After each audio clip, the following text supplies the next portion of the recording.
जम्मू कश्मीर के दौरे पर प्रधानमंत्री नरेंद्र मोदी। आर्टिकल 370 हटने के बाद पहला कश्मीर दौरा। जम्मू कश्मीर को प्रधानमंत्री मोदी ने दी 6,400 करोड़ रुपए की सौगात। पर्यटन क्षेत्र को बढ़ावा देने वाली 52 परियोजनाओं का शिलान्यास किया। प्रधानमंत्री नरेंद्र मोदी ने देखी विकसित भारत विकसित जम्मू कश्मीर प्रदर्शनी। उपराज्यपाल मनोज सिन्हा और केंद्रीय मंत्री जितेंद्र सिंह भी मौजूद रहे। पीएम मोदी ने शंकराचार्य हिल्स के दर्शन किए। सोशल मीडिया पर साझा की तस्वीरें। लिखा, शंकराचार्य पर्वत को देखने का मौका मिला। एलजी मनोज सिन्हा ने प्रधानमंत्री मोदी की तारीफ की। कहा, पीएम मोदी को कश्मीर से लगाव।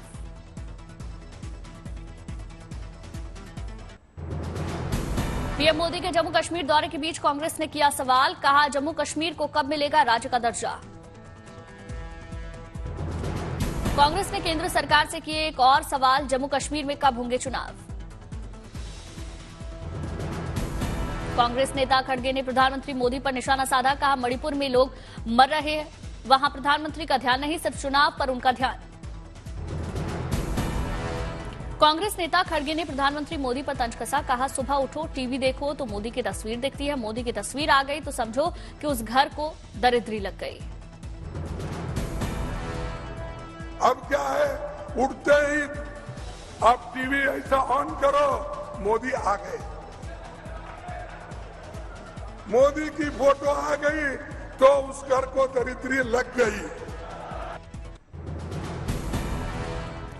लोकसभा चुनाव को बिहार बीजेपी कोर ग्रुप की आज शाम दिल्ली में अहम बैठक। आज और कल 2 दिन चलेगी बैठक। अमित शाह, जेपी नड्डा, विनोद तावड़े, सम्राट चौधरी और विजय सिन्हा बैठक में शामिल होंगे। लोकसभा चुनाव के लिए टिकट पर मंथन होगा। कर्नाटक, हरियाणा, हिमाचल, महाराष्ट्र के उम्मीदवारों पर मंथन। कांग्रेस की केंद्रीय चुनाव समिति की meeting.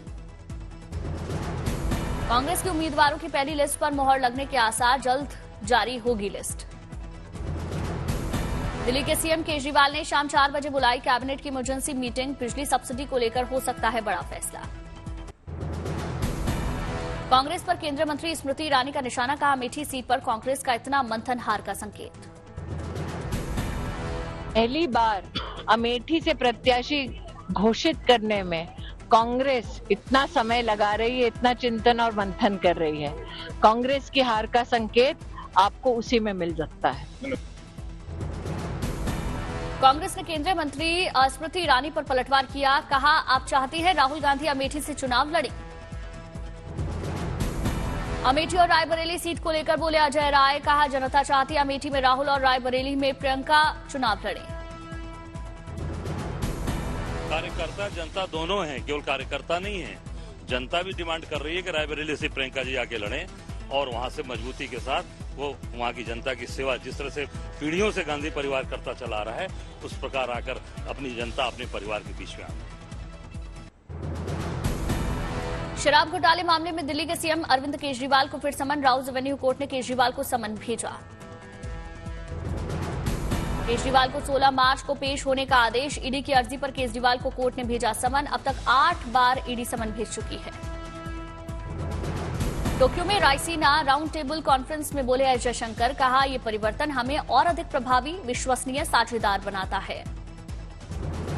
Bharat Japan global partnership पर एस जयशंकर ने कहा, भारत जापान ग्लोबल पार्टनरशिप का आनंद ले रहा। जापान आज भारत में बदलाव की गति की सराहना करे। एस जयशंकर ने कहा, भारत में हर रोज 28 किलोमीटर हाईवे बन रहा। हर साल 8 नए हवाई अड्डे बन रहे।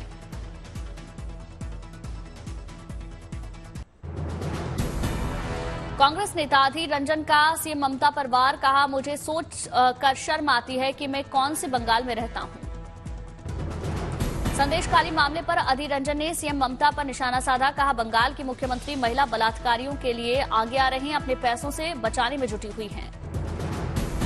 ममता सरकार के शिक्षा मंत्री सिद्दीकुल्लाह चौधरी ने मुसलमानों को बीजेपी से आगाह किया। कहा, बीजेपी मुसलमानों को रुपए, पैसे और बाइक का प्रलोभन दे रही, लेकिन झांसे में न आए। शिक्षा मंत्री सिद्दीकुल्लाह ने मुसलमानों को धमकी दी। कहा, अगर कोई पैसे और मोटरसाइकिल लेकर भाजपा का झंडा फहराता है तो मैं उसका इलाज ताबीज से अच्छे से कर दूंगा।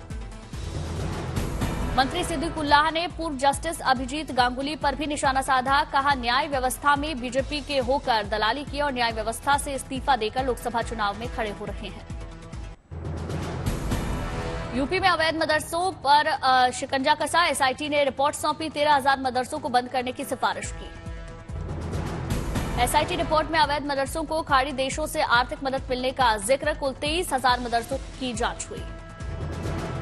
एसआईटी रिपोर्ट के मुताबिक यूपी में नेपाल बॉर्डर से सटे जिलों में है सबसे ज्यादा ऐसे मदरसे। रिपोर्ट में महाराजगंज, श्रावस्ती, बहराइच में 500 से भी ज्यादा मदरसों का जिक्र। जमीयत-ए-उलेमा ने यूसीसी पर सरकार को दी नसीहत। कहा, गुलशन में होते तरह तरह के फूल, सरकार सिर्फ एक फूल खिलाने की ना करे कोशिश। सरकार कोई बिल लाए न लाए उससे इस्लाम को कोई नुकसान पहुंचने वाला नहीं है।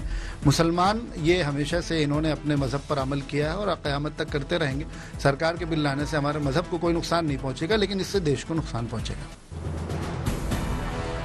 यूपी के कैबिनेट में मंत्री बनते ही बदल गए ओपी राजभर के तेवर। यूपी में सीएम योगी के बाद खुद बताया दूसरा सबसे ताकतवर नेता। यूपी के मंत्री ओपी राजभर ने अपनी तुलना शोले के गब्बर से की। कहा, शोले में एक गब्बर सिंह था, मुझे गब्बर समझ लो। आप शोले फिल्म देखे हो? अच्छा, कितने लोग शोले फिल्म देखे हो? जरा हाथ उठाओ।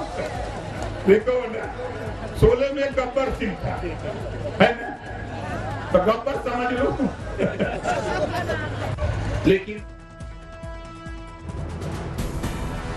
कानपुर में ईडी का बड़ा एक्शन। सपा विधायक इरफान सोलंकी के घर की छापेमारी। सपा विधायक इरफान सोलंकी के भाई अरशद के घर पर ईडी ने छापेमारी की। लॉन्ड्रिंग केस मामले में अरशद सोलंकी से पूछताछ जारी। लोकसभा चुनाव से पहले त्रिपुरा में बीजेपी के लिए बड़ी खबर। टिपरा मोथा पार्टी के 2 एमएलए त्रिपुरा सरकार में शामिल हुए। अनिमेश देव वर्मा और वृक्षकेतु देव वर्मा बने मंत्री। राजभवन में दिलाई गई मंत्री पद की शपथ। एआईयूडीएफ अध्यक्ष बदरुद्दीन अजमल ने असम के सीएम हेमंता बिस्वा शर्मा पर वार किया। बोले, मुस्लिम कहते हो, अगर मियां नहीं होगा तो साग सब्जी भी नहीं मिलेगी। बदरुद्दीन ने सीएम हेमंता को चुनौती दी। कहा, कहते हैं 3 दिन में गुवाहाटी खाली करा देंगे। 3 दिन, 3 साल, क्या 300 साल में भी इसे मुस्लिमों से खाली नहीं करा सकते। एआईयूडीएफ अध्यक्ष बदरुद्दीन अजमल पर असम के सीएम हेमंता बिस्वा शर्मा ने पलटवार किया। कहा, जिसको जो मन करे वो बोल सकता है। केदारनाथ यात्रा की तैयारियां शुरू। रास्तों से बर्फ हटाने का काम जारी। केदारधाम में 5 फीट से अधिक तक बर्फ जमी है। 12 मई को खुलेंगे मंदिर के कपाट। यमुनानगर में भी महाशिवरात्रि की धूम सजाए जा रहे शिवालय। मुंबई में सीएम एकनाथ शिंदे ने कोस्टल रोड का निरीक्षण किया। अधिकारियों को दिए दिशा निर्देश। जामनगर में कल भी जारी रहा अनंत राधिका का प्री वेडिंग सेरेमनी का सिलसिला। सलमान, शाहरुख, अरिजीत समेत कई सितारों ने रंग जमाया।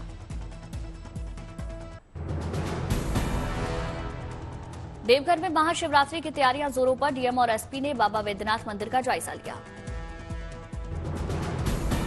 अयोध्या में रामलला के दर्शन के लिए उमड़ रही राम भक्तों की भीड़। बड़ी संख्या में राम भक्त कर रहे रामलला के दर्शन। गुजरात के पाटन में गुजरात के मुख्यमंत्री भूपेंद्र पटेल ने कई विकास परियोजनाओं का शिलान्यास किया। कहा, विकास ही मेरा काम। दिल्ली में व्यापार रहस्यों की सुरक्षा और आर्थिक जासूसी विषय पर अंतर्राष्ट्रीय सम्मेलन का आयोजन। केंद्रीय मंत्री अर्जुन राम मेघवाल शामिल हुए। ठाणे में नमो रोजगार मेले का आयोजन। महाराष्ट्र के सीएम एकनाथ शिंदे ने शिरकत की। दिल्ली में फिनटेक फेस्टिवल इंडिया 2024 कार्यक्रम का आयोजन। केंद्रीय मंत्री अश्विनी वैष्णव ने हिस्सा लिया। कहा, देश में परिवर्तनकारी बदलाव ला रही फिनटेक इंडस्ट्री। धर्मशाला टेस्ट से पहले धर्मगुरु दलाई लामा से मिली इंग्लैंड टीम। सोशल मीडिया पर शेयर की मुलाकात की तस्वीर। दिल्ली में आयोजित एमओयू हस्ताक्षर कार्यक्रम में शरीक हुए केंद्रीय मंत्री जी किशन रेड्डी। केंद्रीय मंत्री ने विकसित भारत के लिए हर जिला और परिवार के विकसित होने पर जोर दिया। सुर्खियों में छाए वडोदरा के टैटू आर्टिस्ट सचिन दंतानी। 24 घंटे लोगों के हाथों पर राम नाम की उकेर रहे आकृति। युवा में राम नाम के टैटू लेकर काफी क्रेज। हरियाणा में मुख्यमंत्री तीर्थ यात्रा योजना के तहत वॉल्वो बस की शुरुआत। करनाल से अयोध्या के लिए रवाना हुई बस। रामलला के दर्शन को लेकर उत्साहित दिखे श्रद्धालु।